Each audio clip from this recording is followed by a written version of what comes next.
Shalom, shalom, shalom, gloire à Jésus-Christ. Que le nom du Seigneur soit béni, que le nom du Seigneur soit loué, que le nom du Seigneur soit célébré, que le nom du Seigneur soit magnifié dans le nom de Jésus-Christ. C'est lui qui nous donne l'opportunité de nous retrouver ce jour. Nous voulons donc glorifier son Saint-Nom. Nous voulons lui dire merci pour cette opportunité qu'il nous donne d'être à ses pieds pour recevoir enseignement, instruction, orientation et correction de sa part. Nous prions donc qu'il bénisse ce moment que nous allons passer à ses pieds. Nous prions donc qu'il nous donne de recevoir de lui le meilleur dans le nom de Jésus-Christ. Que ce moment soit couvert de son sang, soit environné de son feu divin, que ses ailes puissantes soient déployées pour garder ce moment et nous préserver de toute distraction, de tout vagabondage d'idées. Qu'il règne dans ce moment et le conduit de bout en bout pour la seule gloire de son nom, au nom de Jésus-Christ. Bien-aimé, merci de te connecter à moi. Merci de prendre plaisir à me suivre. Merci de te connecter à moi aujourd'hui. Je prie que Dieu te bénisse, qu'il te dispose, qu'il laboure ton cœur, qu'il te défriche un cœur nouveau, afin que tu sois disposé à recevoir sa parole et que cette parole soit sémée en toi et qu'elle porte des fruits, beaucoup de fruits en toi, pour la seule gloire de son nom, au nom de Jésus-Christ. Bonne arrivée à toi, installe-toi. Et si c'est la première fois que tu viens sur cette chaîne, abonne-toi et nous allons faire chemin ensemble. Ici, nous parlons de la parole de Dieu. Amen. Nous allons aller dans le livre de Matthieu, l'évangile de Matthieu, au chapitre 6. Au chapitre 6. Et je vais lire à partir du verset 25. Alléluia. Et voici ce que dit la parole de Dieu. C'est pourquoi je vous dis, ne vous inquiétez pas pour votre vie de ce que vous mangerez, ni pour votre corps de ce que vous serez vêtu. La vie n'est-elle pas plus que la nourriture et le corps plus que le vêtement? Regardez les oiseaux du ciel. Ils ne sèment ni ne moissonnent, et ils n'amassent rien dans des greniers, et votre Père céleste les nourrit. Ne valez-vous pas beaucoup plus que? Oui. Qui de vous plutôt, qui de vous, par ses inquiétudes, peut ajouter une coudée à la durée de sa vie? Et pourquoi vous inquiétez au sujet du vêtement? Considérez comment croissent les lys des champs. Ils ne travaillent ni ne filent. Cependant, je vous le dis, Salomon même, dans toute sa gloire, n'a pas été vêtu comme l'un d'eux.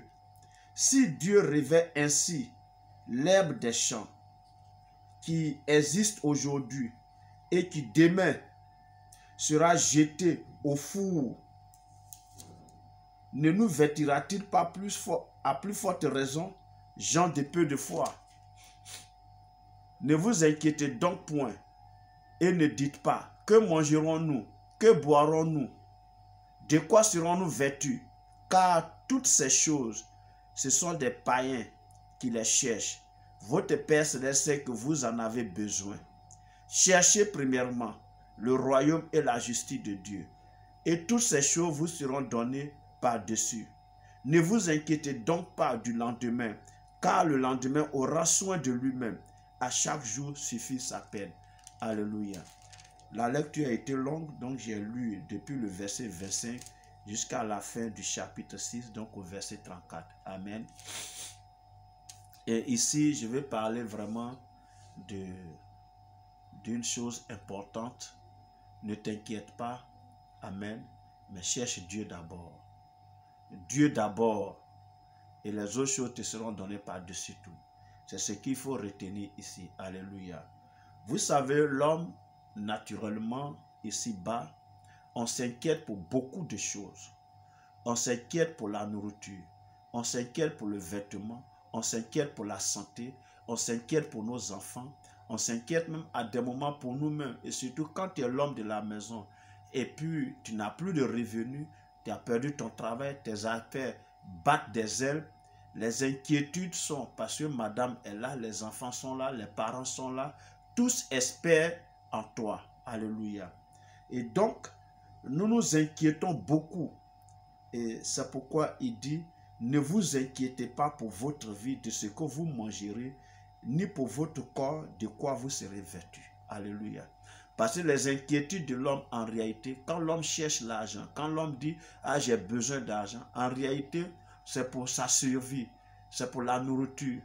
On cherche l'argent pour manger, ce n'est pas pour autre chose. On cherche l'argent pour se vêtir, pour couvrir notre corps, pour protéger notre corps du soleil, des intempéries, du froid, pour nourrir notre corps, parce qu'avec la nourriture, il y a la croissance, il y a la santé. Alléluia. Donc, on s'inquiète pour ça, n'est-ce pas?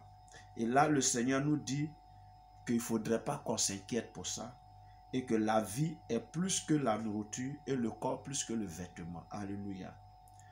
Donc, il nous donne des exemples. Les oiseaux du ciel, qui sont aussi des êtres vivants que Dieu a créés, ceux-là, ils ont une particularité. Ces oiseaux-là ne sèment ni ne moissonnent. Et ils n'amassent rien. Ils n'ont pas de grenier. Alléluia. Mais eux, chaque jour, ils mangent. Ce qu'ils ont eu aujourd'hui, c'est ce qu'ils mangent. Demain, là, ça ne les intéresse pas. Alléluia. Ce que sera fait demain, là, ce n'est pas leur problème. Eux, aujourd'hui, ils se sont réveillés. Ils vont chanter le matin pour célébrer Dieu, pour louer Dieu. Et ils volent.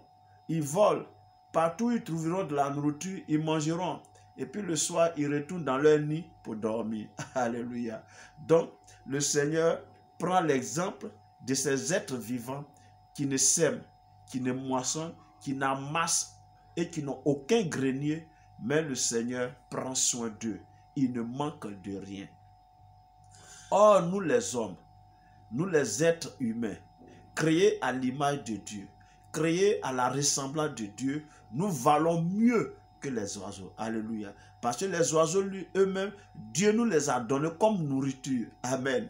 Donc, ce que Dieu nous a donné comme nourriture, si Dieu lui-même en prend soin, pourquoi nous inquiéter alors que Dieu prend soin des oiseaux? Alléluia. Et il parle des herbes, des champs. C'est-à-dire, regarde un peu les fleurs. Regarde la verdure, regarde la végétation.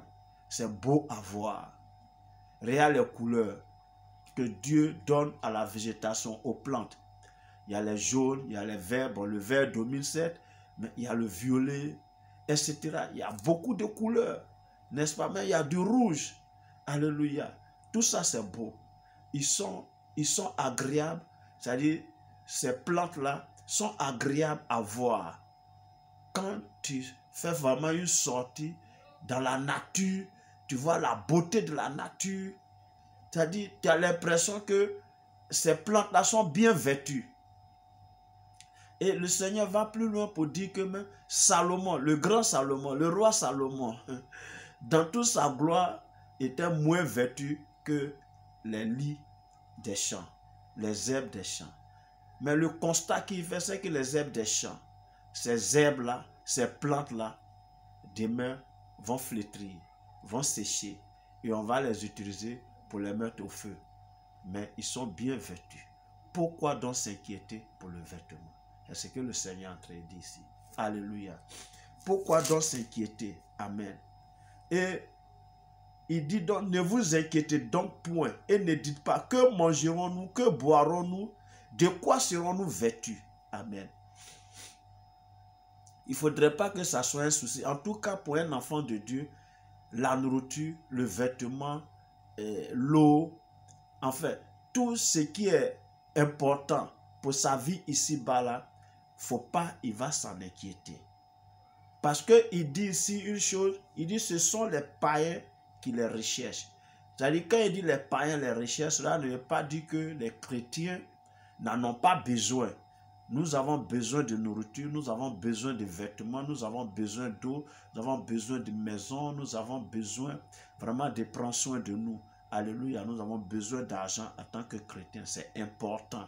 Mais quand ils disent c'est des choses que les païens cherchent, et ceux qui n'ont pas le Seigneur, c'est ça, c'est dans ça seul ils mettent leur espoir. C'est ça qui est leur Dieu en réalité. Amen.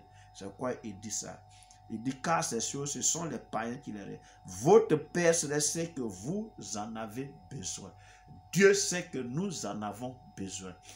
Alors donc Dieu, ce qu'il nous demande en prime, c'est-à-dire en priorité, Il dit, c'est de chercher premièrement la justice de Dieu. C'est de chercher premièrement le royaume de Dieu. Alléluia. Dans le royaume de Dieu, la justice de Dieu. Qu'est-ce que ça veut dire? Rechercher premièrement, donc d'abord, le royaume de Dieu, c'est travailler au salut de ton âme. Travailler au salut de ton âme. Travailler à hériter le royaume des cieux. Travailler à hériter la vie éternelle. Alléluia. Donc, il faut premièrement donner ta vie à Jésus comme on le dit. Accepter Jésus dans ta vie comme ton Seigneur et ton Sauveur personnel. Lui remettre ta vie. Il faut naître de nouveau. Il faut faire l'expérience du salut authentique. Alléluia. Il faut venir au Seigneur Jésus-Christ par une repentance sincère et vraie. Alléluia. C'est ça. Rechercher le royaume des cieux. Rechercher le paradis. Rechercher la vie éternelle. Commence par accepter Christ comme ton Seigneur et ton Sauveur personnel. Premièrement. Et secondo, la justice de Dieu, c'est vivre conformément à la parole de Dieu. Marcher selon la parole de Dieu. Obéir à la parole de Dieu. Il faut connaître la parole de Dieu. Il faut la méditer. Il faut la connaître. Et il faut vivre selon elle. Il faut marcher selon elle. Alléluia. Et les autres choses là de ce monde te seront données par-dessus tout. C'est ce qu'il dit. Donc, ne t'inquiète pas. Cherche Dieu d'abord. Cherche Dieu d'abord. Et c'est ce que le Seigneur a dit à Josué. Quand on lit dans Josué 1, verset 8, il dit que ce livre de la loi ne s'éloigne point de ta bouche. Médite-le jour et nuit, premièrement, et agis fidèlement selon tout ce qui est écrit. Et la conséquence, car c'est alors que tu réussiras, c'est alors que tu auras du succès dans tes entreprises. Alléluia. Tu veux réussir, tu veux avoir du succès, tu veux être béni ici-bas. Dieu dit ça, mets ça au second plan. Lui, il sait que tu en as besoin. Il sait que tu as besoin de nourriture. Il sait que tu as besoin de vêtements. Il sait que tu as besoin de couchettes. Il sait que tu as besoin d'un bien-être, de vivre, d'être épanoui ici-bas. Mais ce qu'il te demande, premièrement, recherche d'abord le salut de ton âme. Premièrement, recherche d'abord le salut de ton âme et vis conformément à sa parole. Donc, vis dans la justice de Dieu. Et toutes ces choses-là, lui, Dieu, il s'en charge pour t'en donner. Alléluia. N'est-ce pas merveilleux ça, bien-aimé? N'est-ce pas merveilleux ça, bien-aimé? C'est tellement merveilleux. Alors, ne t'inquiète pas, mais cherche Dieu d'abord. Alléluia. J'espère que cette portion de l'Écriture t'a fait du bien et que tu l'as aimé. Alors partage, commente, like et amène d'autres personnes à s'abonner à cette chaîne et nous allons faire chemin ensemble. Que Dieu te bénisse depuis ta position. Porte-toi bien et nous sommes donc à la prochaine. Au nom de Jésus-Christ. Amen.